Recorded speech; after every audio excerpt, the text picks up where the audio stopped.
এটা একদম সত্যি, খুবই মনের কথা। আমরা নিজেরা সেই জিনিসটা না বুঝে অনেকের সঙ্গে অতিরিক্তভাবে সম্পর্ক গড়ে তুলি, পরে যখন ধাক্কা খাই তখন আর সেই জিনিসটাকে কপাল খুঁড়েও আনতে পারি না সেই উত্তরটা।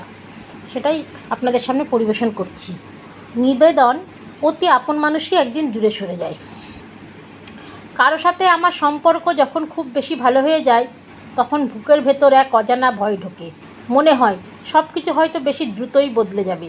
যেমন ফুল ফোটে আর শুকিয়ে যায়, তেমনি সম্পর্কগুলোও হারায় নিজের রং। আমি জানি না কেন এমন হয়। ভালো কিছু পেলেই মনে হয় হারাবো এমনই। হয়তো এ দুনিয়া আমাকে অতি বিশ্বাসের শান্তি শিখিয়ে দিয়ে গেছে।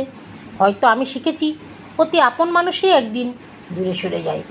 তবুও মনের এক কোণে আশা রাখি, হয়তো এবার কেউ থাকবে শেষ পর্যন্ত বিনা অভিনয়ে। অতি আপন মানুষই একদিন দূরে সরে যায়। ধন্যবাদ।